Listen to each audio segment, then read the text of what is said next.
పితా పుత్ర పవిత్రాత్మ నామమున ఆమేన్. మన రక్షకుడైన యేసుక్రీస్తు నామమున మీ అందరికీ శుభములు. క్రీస్తు స్వరం శ్రోతలకు వీక్షకులకు స్వాగతం. యేసు ప్రభు మిమ్ములను మీ కుటుంబాలను చల్లగా దీవించునుగాక. ప్రియ సహోదరి సహోదరుడా, ఈరోజు తల్లి శ్రీ సభ సామాన్య 13వ ఆదివారాన్ని కొనియాడుచున్నది. ఈ సామాన్య 13వ ఆదివారం రోజున ప్రభు అయిన దేవుడు తన పరిశుద్ధ గ్రంథము నుండి 3 దివ్య గ్రంథ పఠనాల ద్వారా మనందరితో మాట్లాడుచున్నాడు. మొదటి పఠనము సొలొమోను జ్ఞాన గ్రంథము 1వ అధ్యాయము 13వ వచనము నుంచి 15వ వచనం వరకు, 2వ అధ్యాయము 23వ వచనము నుంచి 24వ వచనం వరకు, రెండవ పఠనము కొరింథీయులకు రాసిన 2వ లేఖ 8వ అధ్యాయము 7వ వచనము నుంచి 9వ వచనం వరకు మరియు 13వ వచనము నుంచి 15వ వచనం వరకు. సువార్త పఠనము మార్కు సువార్త 5వ అధ్యాయము 21వ వచనము నుంచి 43వ వచనం వరకు. మొదటి పఠనము. దేవుడు మరణమును సృష్టించలేదు. ఏ ప్రాణియు చనిపోవుట దేవునికి ఇష్టము కాదు. నరుణ్ణి దేవుడు అమరునిగా సృష్టించాడు. దేవుడు తన వలె నరుడు అమరుడుగా నిత్యుడుగా ఉండాలని సృష్టించాడు. కానీ పిశాచము యొక్క అసూయ వలన మరణము లోకములోనికి ప్రవేశించినది అని మొదటి పఠనము మనకు తెలియజేస్తుంది. రెండవ పఠనము. వాక్కులోను విశ్వాసములోను ఆసక్తిలోను అన్నిటిలోనూ మీరు భాగ్యవంతులు. కనుక దేవుని పేరిట జరుగు వాక్య పరిచర్యలో మీరు ఉదారముగా ఉండాలి అని, మీరు కలిగినటువంటి దానిని ఇతరులతో పంచుకోవటములో భాగ్యవంతులుగా ఉండాలి అని 2వ పట్టణములో పునీత పౌలు గారు కొరింథీ క్రైస్తవ సంఘాన్ని కోరుతున్నారు. సువార్త పట్టణము. యేసుక్రీస్తు ప్రభువు 12 సంవత్సరాల నుండి రక్తస్రావంతో బాధపడుతున్నటువంటి స్త్రీని స్వస్థపరచడం ద్వారా, మరణించినటువంటి యాయూరు కుమార్తెను బ్రతికించడం ద్వారా తనకు మరణము పైనను వ్యాధి పైనను అధికారము కలదని ఈనాడు మనకి తెలియజేస్తున్నాడు. ప్రియ సహోదరి సహోదరుడా, చాలా కాలం క్రితం జరిగినటువంటి ఒక సంఘటనని నేను చదివాను. ఒక గురువు తన క్రైస్తవ సంఘముతో పాటు కలిసి ఓ కొండ ప్రాంతములో ఓ దేవాలయాన్ని నిర్మించుకున్నారు. ఆ దేవాలయాన్ని నిర్మించడానికి ఆ గురువు సంఘస్థులు చాలా కష్టపడ్డారు, చాలా బాధలను వచ్చారు. ఆ దేవాలయాన్ని ప్రారంభించటానికి 2 వారాల ముందు ఆ ప్రాంతపు పంచాయతీ నుంచి ఒక నోటీసు వారికి అందింది. మీరు ఈ దేవాలయాన్ని వినియోగించాలి అంటే, ఈ దేవాలయంలో మీరు ప్రార్థన చేసుకోవాలంటే, ఈ దేవాలయ ప్రాంగణములో పార్కింగ్ కోసం స్థలాన్ని ఏర్పాటు చేయాలి అని నోటీసు వారికి అందింది. వారికి దేవాలయం ఎదుట స్థలము లేదు, వెనుక భాగంలో మాత్రమే స్థలము ఉంది. ఆ స్థలములో పెద్ద కొండ ఉంది. ఆ కొండను తొలగించాలంటే వాళ్ళకి చాలా చాలా కష్టమైనటువంటి పని. అటువంటి స్థితిలో ఆ గురువు తన క్రైస్తవ సంఘానికి ఇలా చెప్పాడు: ఎవరైతే కొండను మనం తొలగించగలమనేటువంటి విశ్వాసం ఉందో అలాంటి వారు రేపటి రోజున జరిగేటువంటి ఉపవాస ప్రార్థనలో పాల్గొనాలి అని వాళ్ళకి తెలియజేశాడు. అది విన్నటువంటి వారిలో కొందరు నవ్వుకున్నారు. ఎక్కువ మంది మరుసటి రోజు జరిగినటువంటి ఉపవాస ప్రార్థనలో పాల్గొన్నారు. ఆ ఉపవాస ప్రార్థన ముగిసిన రెండవ రోజున ఆ ప్రాంతములో రోడ్డు నిర్మాణము చేయవలసినటువంటి సంస్థ గురువును సంప్రదించి, మీకు ఉన్నటువంటి ఆ కొండ మాకు కావాలి, ఆ కొండను మేము త్రవ్వి ఆ మట్టిని రాళ్ళను తీసుకువెళ్ళి రోడ్డు నిర్మాణం చేసుకుంటాము, మీకు కావలసినటువంటి ధనాన్ని కూడా హెచ్చిస్తాము అని చెప్పి ఒక అంగీకార పత్రాన్ని రాయించుకున్నారు. అన్నట్లుగానే పెద్ద పెద్ద వాహనాలు, పరికరాలు అక్కడ ప్రత్యక్షమయ్యాయి.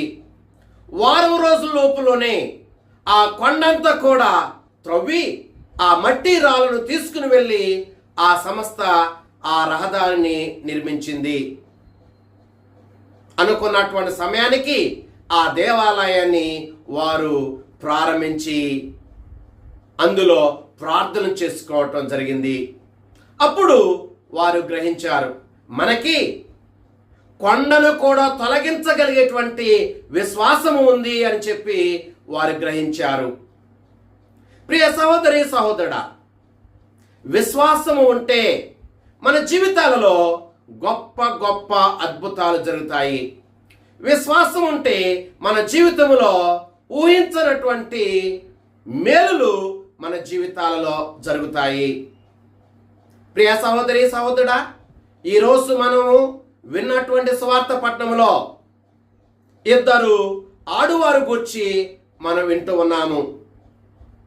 ఒక ఆమె 12 సంవత్సరాల నుండి రక్తస్రావంతో బాధపడుతున్నటువంటి స్త్రీ, మరొకరు 12 సంవత్సరాలు ప్రాయం ఉన్నటువంటి యాయూరు కుమార్తె. 12 సంవత్సరాల నుండి రక్తస్రావంతో బాధపడుతున్నటువంటి స్త్రీ యేసు ప్రభు దగ్గరికి వెళితే ఆయన అంగీ అంచును తాకగలిగితే నేను స్వస్థ పొందుతాను అని చెప్పి విశ్వసించింది, వెళ్ళింది, ఆయన అంగీ అంచును తాకింది, స్వస్థతను పొందింది. యాయూరు కూడా తన కుమార్తె మరణపు స్థితిలో ఉంది అని గ్రహించి యేసు ప్రభు దగ్గరికి వెళితే, యేసు ప్రభు వస్తే, యేసు ప్రభు తన హస్తాన్ని తన కుమార్తెపై ఉంచితే ఆమె బ్రతుకుతాది అని విశ్వసించాడు. యేసు ప్రభు వచ్చాడు, మరణించినటువంటి తన కుమార్తెకు జీవం పోశాడు, బ్రతికించాడు. ప్రియ సహోదరి సహోదరుడా, ఈరోజు మనం వింటూ ఉన్నటువంటి ఈ 2 అద్భుతాలు కూడా మనకు తెలియజేసే సత్యం ఇది. విశ్వాసం ఉంటే మన జీవితాలలో గొప్ప కార్యాలు జరుగుతాయి. విశ్వాసం ఉంటే మన జీవితాలలో అద్భుతాలు జరుగుతాయి. ప్రియ సహోదరి సహోదరుడా, మనం వింటూ ఉన్నటువంటి సువార్త పట్టణంలో నడి వయసులో ఉన్నటువంటి ఈ స్త్రీ 12 సంవత్సరాల నుండి రక్తస్రావంతో బాధపడుతుంది. యాయూరు కుమార్తె యొక్క ప్రాయము 12 సంవత్సరాలు. కానీ ఈ ఇద్దరు కూడా మరణించిన వారే. 12 సంవత్సరాల నుండి రక్తస్రావంతో బాధపడుతున్నటువంటి స్త్రీ భౌతికంగా జీవము ఉన్నప్పటికీ మానసికంగా, శారీరకంగా, సామాజికంగా, ఆధ్యాత్మికంగా ఆమె మరణించింది. యాయూరు కుమార్తె భౌతికంగానే మరణించింది. ప్రియ సహోదరి సహోదరుడా, ఇప్పుడు మనం 12 సంవత్సరాల నుండి రక్తస్రావంతో బాధపడుతున్నటువంటి స్త్రీ గూర్చి కాసేపు మనం ధ్యానం చేద్దాం. ఈ 12 సంవత్సరాల నుండి రక్తస్రావంతో బాధపడుతున్న స్త్రీ భౌతికంగా జీవం ఉన్నప్పటికీ ఆమె సచ్చిన శవంలాగా బ్రతుకుతుంది. సామాజికంగా ఆమె మరణించింది. ఎందుకంటే రక్తస్రావంతో ఉన్నటువంటి స్త్రీ సామాజిక కార్యక్రమాలలో పాల్గొనకూడదు. నెంబర్ 2, ఆధ్యాత్మికంగా ఆమె మరణించింది. ఎందుకంటే ఆమె ఆధ్యాత్మిక కార్యక్రమాలలో రక్తస్రావంతో పాల్గొనకూడదు. నెంబర్ 3, మానసికంగా ఆమె మరణించింది. ఎందుకంటే ఆమె మీద ఉన్నటువంటి ఆ నియమాలు, నిబంధనల వలన ఆమె జీవించవలసినటువంటి జీవితాన్ని జీవించలేకపోతుంది. నెంబర్ 4, ఆర్థికంగా ఆమె మరణించింది. ఆమె తన రోగము నుండి బాగుపడటానికి తనకున్న ధనానంతటిని కూడా హెచ్చించింది. కానీ రోజు రోజుకి ఆమె జబ్బు పెరిగింది. ప్రియ సహోదరి సహోదరుడా, ఈరోజు మనం ఒకసారి ఈ రక్తస్రావ రోగితో మన జీవితాన్ని కూడా పోల్చుకోవాలి.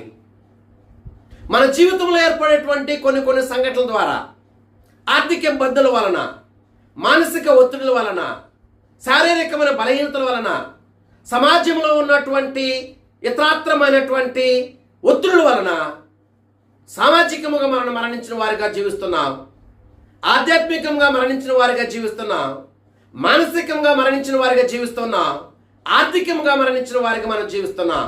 ఇలాంటి మనము ఈ రక్తస్రావ రోగిలాగానే విశ్వాసం కలిగి ఉంటే, ఈ రక్తస్రావ రోగిలాగానే యేసు ప్రభు దగ్గరికి వెళ్ళగలిగితే, ఈ రక్తస్రావ రోగిలాగానే యేసు ప్రభుని మనం తాకగలిగితే, ప్రభు మనకున్నటువంటి ఈ మరణం, ఆధ్యాత్మిక మరణం నుండి, సామాజిక మరణం నుండి, మానసిక మరణం నుండి, ఆర్థిక మరణం నుండి మనం తప్పించి మనకు జీవాన్నిస్తాడు.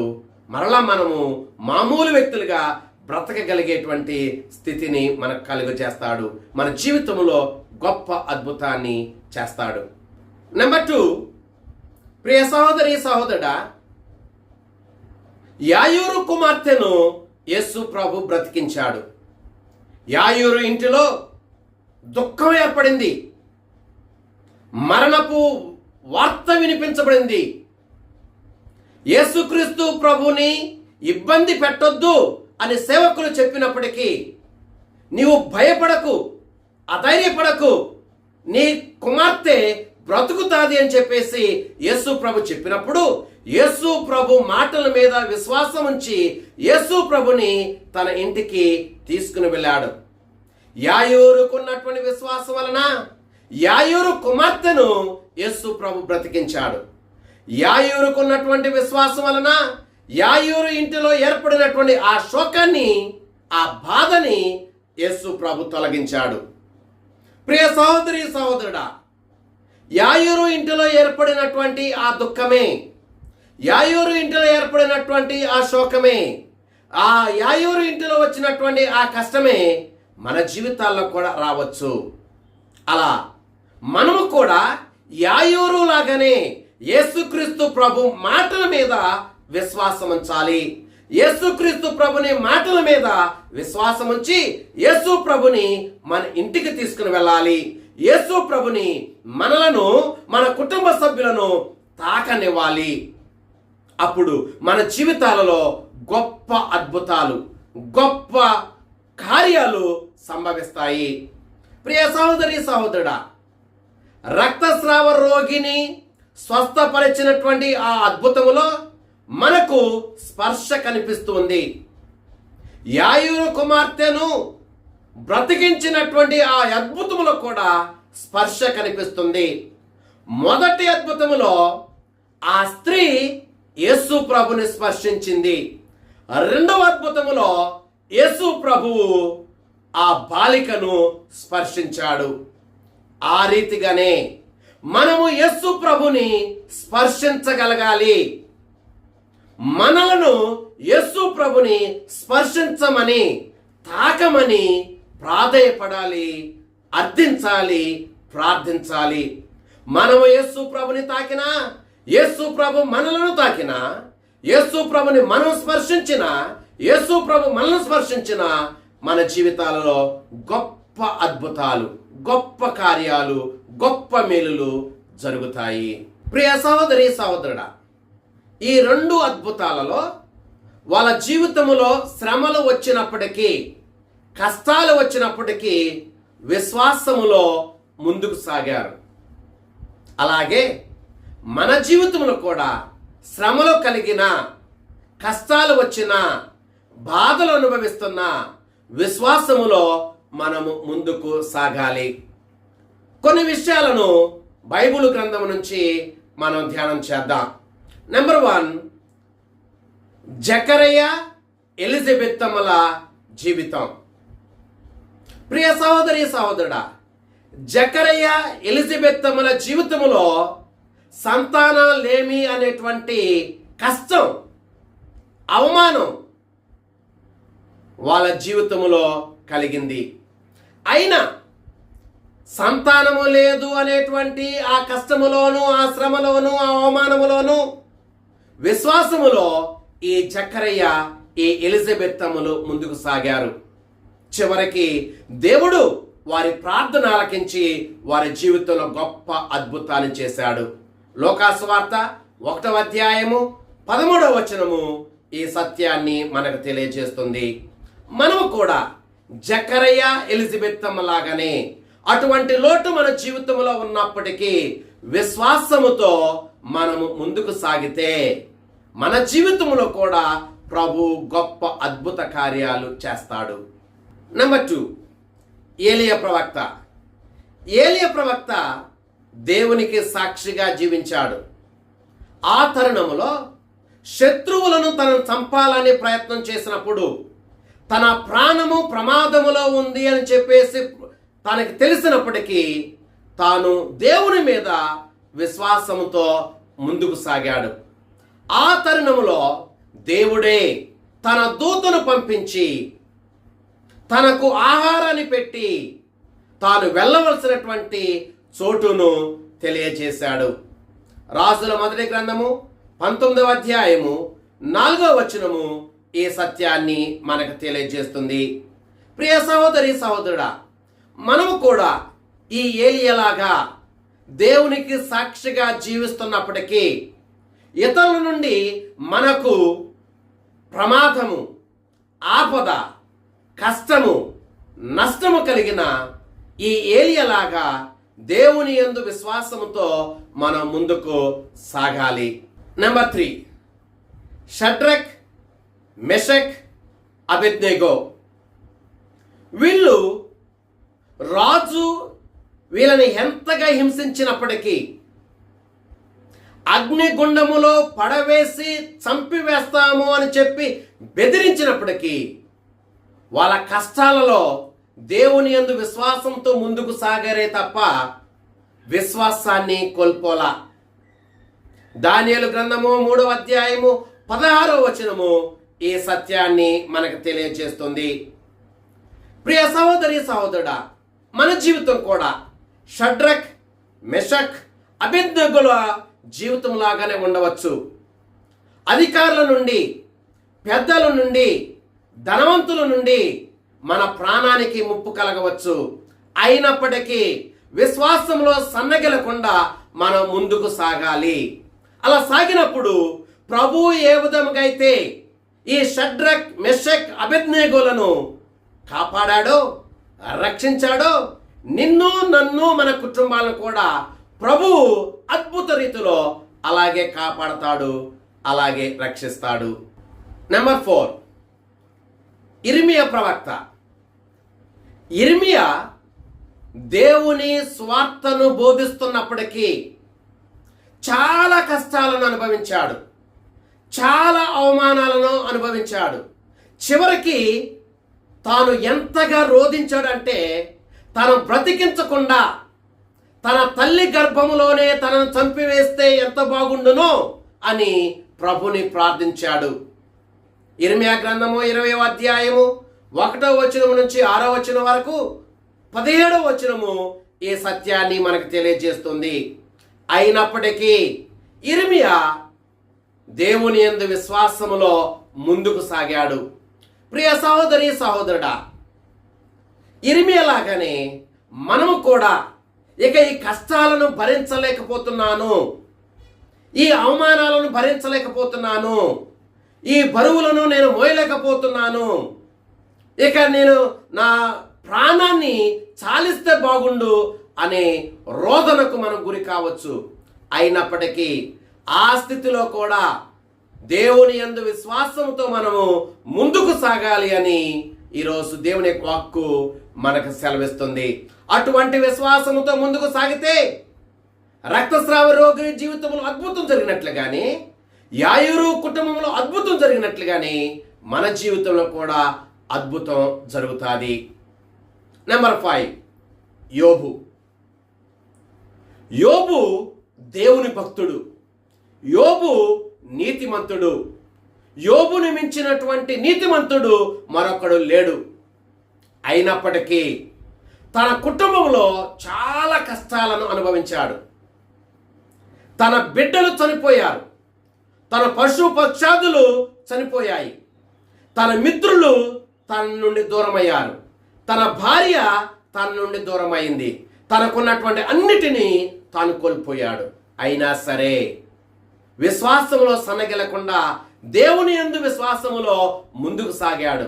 నేను దిగంబరిగానే ఈ లోకానికి వచ్చా, మరలా దిగంబరిగానే ఈ లోకాన్ని వీడి దేవుని వద్దకు వెళతా అన్నాడు.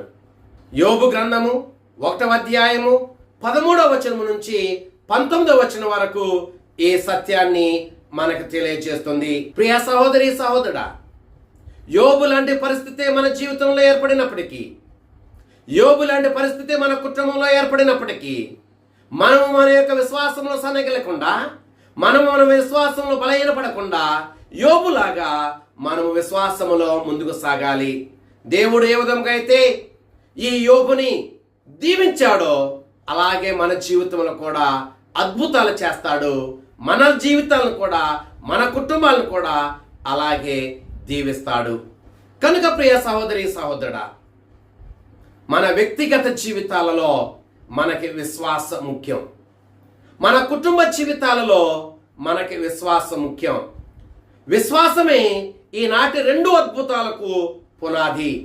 మన జీవితంలో కూడా శాంతిని, సమాధానాన్ని, ఆనందాన్ని, సంతోషాన్ని, ఐక్యతను, సమృద్ధిని మనం అనుభవించాలి అంటే, ప్రభుని యొక్క అద్భుత కార్యాలని మనం చూడాలి అంటే, మనం కూడా వ్యక్తిగతంగా విశ్వాసములో స్థిరపడాలి, బలపడాలి, దృఢపడాలి.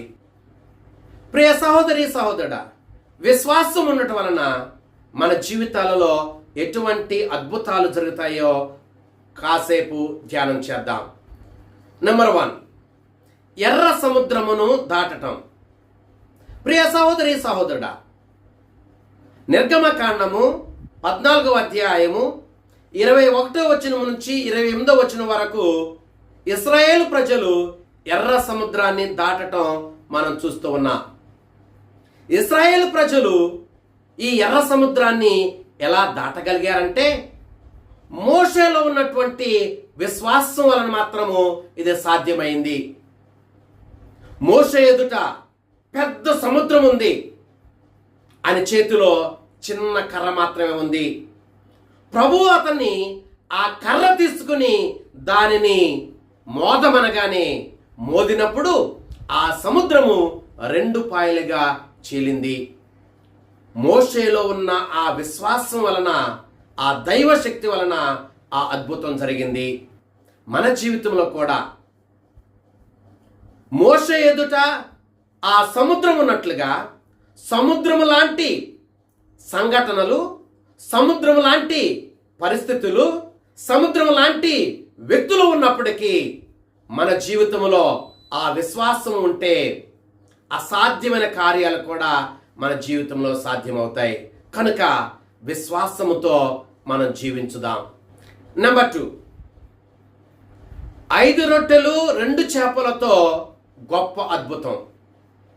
ప్రియ సహోదరి సహోదరుడా, ఆ బాలుని దగ్గర 5 రొట్టెలు 2 చేపలు మాత్రమే ఉన్నవి. కానీ అక్కడ 5,000 మంది కంటే ఎక్కువ మంది జనము ఉన్నప్పటికీ యేసు ప్రభునందు ఉన్నటువంటి విశ్వాసముతో ఆ బాలుడు ఆ 5 రొట్టెలను 2 చేపలను యేసు ప్రభు చేతిలో పెట్టాడు. మత్తయి సువార్త 14వ అధ్యాయము 29వ వచనములో ఈ విషయాన్ని మనం చదువుతున్నాం. అలా పెట్టినప్పుడు ఆ 5 రొట్టెలు 2 చేపలతో 5,000 మంది భుజించగా ఇంకా 12 గంపలు మిగిలాయి. ప్రియ సహోదరి సహోదరుడా, ఆ బాలుడు విశ్వాసంతో ఆ పని చేశాడు కాబట్టి ఆ అద్భుతం అక్కడ సాధ్యమైంది. మన జీవితంలో కూడా మనకున్నటువంటి పరిమితమైనటువంటి వనరులతో మనము సాధించాలి అనుకున్నవి సాధించలేమేమో అన్న ఆందోళన, అన్న భయం మనలో కలిగినప్పుడు ప్రభునందు విశ్వాసంతో మనకు పరిమితముగా ఉన్నటువంటి ఈ వనరులను, ఈ వసతులను, ఈ సౌకర్యాలను ప్రభు చేతికి అప్పగిస్తే విశ్వాసం వలన సమృద్ధిగా మనల్ని దీవిస్తాడు. కనుక మనం విశ్వాసం కలిగి జీవించటానికి ప్రయత్నం చేద్దాం. నెంబర్ 3, బర్తిమయికి చూపును ప్రసాదించటం. మార్కు సువార్త 10వ అధ్యాయము 52వ వచనములో ఈ విషయాన్ని మనం చదువుతున్నాం. ప్రియ సహోదరి సహోదరుడా, అప్పటి వరకు తన జీవితం చీకటిమయముగా ఉన్నప్పటికీ, దేనిని తాను చూడలేకపోతున్నప్పటికీ, దేనిని తాను అనుభవించలేకపోతున్నప్పటికీ, ఎప్పుడైతే యేసుక్రీస్తు ప్రభు తనను పిలుస్తున్నాడు అని జనం చెప్పారో, వెంటనే తన పై వస్త్రాన్ని, తన దగ్గర ఉన్నటువంటి ఆ పల్లెమును వదిలివేసి యేసు ప్రభు దగ్గరికి వెళ్ళాడు. వెళ్ళగానే యేసు ప్రభు తనను తాకాడు, చూపును పొందాడు. ప్రియ సహోదరి సహోదరుడా, ఈ గుడ్డివాడు అయినటువంటి బర్తిమయికి ఉన్నటువంటి విశ్వాసం వలన ఇది సాధ్యమైంది. అప్పటి వరకు అంధకారముగా చీకటిమయముగా ఉన్న తన జీవితం ప్రకాశవంతంగా మారింది. అన్నిటిని కూడా తాను చూడగలిగాడు, వెలుగుమయముగా మారింది. ప్రియ సహోదరి సహోదరుడా, మన జీవితం కూడా బర్తిమయిలాగానే అంధకారంతో ఉందేమో, చీకటిగా ఉందేమో, శోకముతో ఉందేమో. ఆయన యందు విశ్వాసముతో మన ముందుకు సాగితే మన అంధకార జీవితాన్ని వెలుగుమయం చేస్తాడు, చీకటి జీవితాన్ని ప్రకాశింపచేస్తాడు, మన జీవితంలో అద్భుతం చేస్తాడు. కనుక విశ్వాసములో మనం ముందుకు సాగుదాం. నెంబర్ 4, పక్షవాత రోగికి స్వస్థత. లూకా సువార్త 5వ అధ్యాయము 20వ వచనములో మనం వింటూ ఉన్నాము. ప్రియ సహోదరి సహోదరుడా, ఆ పక్షవాత రోగి కదలలేని పరిస్థితి, తన జీవనాన్ని సాఫీగా కొనసాగించలేని పరిస్థితి, దుర్భరమైనటువంటి జీవితాన్ని అనుభవిస్తున్న పరిస్థితి. అటువంటి పరిస్థితిలో తన మిత్రులు తను మోసుకుని వస్తే యేసు ప్రభు తన మిత్రుల యొక్క విశ్వాసాన్ని చూచి నీ పాపములు క్షమించబడినవి అని చెప్పి అతని బాగు చేశాడు. ప్రియ సహోదరి సహోదరుడా, మన జీవితం కూడా చాలాసార్లు ఈ పక్షవాత రోగి జీవితం లాగానే ఉండవచ్చు. దుర్భరమైనటువంటి జీవితం, కదలలేనటువంటి పరిస్థితి, మన జీవనాన్ని సాఫీగా కొనసాగించలేని పరిస్థితి మన జీవితంలో ఉండొచ్చేమో. కానీ అటువంటి జీవితాన్ని మెరుగుపరుస్తాడు, అద్భుతాన్ని చేస్తాడు మన జీవితంలో. కనుక మనము కూడా ఆ నలుగురు మిత్రులాగానే విశ్వాసములో మనం ముందుకు సాగుదాం. నెంబర్ 5, కుష్ఠరోగికి స్వస్థత. లూకా సువార్త 17వ అధ్యాయము 19వ వచనములో ఈ విషయాన్ని మనం చదువుతున్నాం. ప్రియ సహోదరి సహోదరుడా, కుష్ఠరోగముతో బాధపడుతూ ఇంటికి, సమాజానికి, మిత్రులకి, బంధువులకి, అందరికి దూరమైనటువంటి ఇతను ఎప్పుడైతే యేసు ప్రభు దగ్గరకు వచ్చి సాష్టాంగపడి వందనాలు చెప్పాడో, ఆ వ్యక్తితో యేసు ప్రభు ఇలా అంటున్నాడు, నీ విశ్వాసమే నిన్ను స్వస్థపరచినది, ఇక వెళ్ళుము అని. ప్రియమైన సహోదరులారా, తన విశ్వాసం వలనే తన జీవితం మరలా క్రొత్త జీవితంగా మారింది. అప్పటి వరకు దూరమైనటువంటి తన కుటుంబానికి దగ్గరయ్యాడు, తన బంధువులకు దగ్గరయ్యాడు, తన మిత్రులకు దగ్గరయ్యాడు, సమాజానికి దగ్గరయ్యాడు, మరలా కొత్త జీవితాన్ని ప్రారంభించాడు. ప్రియ సహోదరి సహోదరుడా, ఆ కుష్ఠరోగి ఏ విధంగా అయితే తన కుటుంబానికి, తన మిత్రులకు, తన బంధువులకు, తన సమాజానికి దూరం అవ్వటం వలన దుర్భరమైనటువంటి జీవితాన్ని జీవించాడో, మనము కూడా అటువంటి జీవితాన్ని జీవిస్తున్నట్లయితే మనల్ని కూడా అలా దగ్గర చేస్తాడు, మన జీవితాలను కూడా నూతన పరుస్తాడు. కనుక మన విశ్వాసములో ముందుకు సాగుదాం. ప్రియ సహోదరి సహోదరుడా, ఈరోజు మనం విన్నటువంటి స్వార్థ పట్టణములో ఆ 2 అద్భుతాలలో విశ్వాసం ఏ విధముగా అయితే ప్రధానముగా మనకు కనిపిస్తుందో మన జీవితంలో కూడా అటువంటి విశ్వాసాన్ని మనం కలిగి ఆ విశ్వాసములో దృఢపడి ఆ విశ్వాసములో స్థిరపడి ఆ విశ్వాసములో ముందుకు సాగటానికి ప్రయత్నం చేద్దాం. ఆ ప్రభువు మనల్ని చల్లగా దీవించునుగాక. ఆమీన్. పిత పుత్ర పవిత్రాత్మ నామమున ఆమీన్.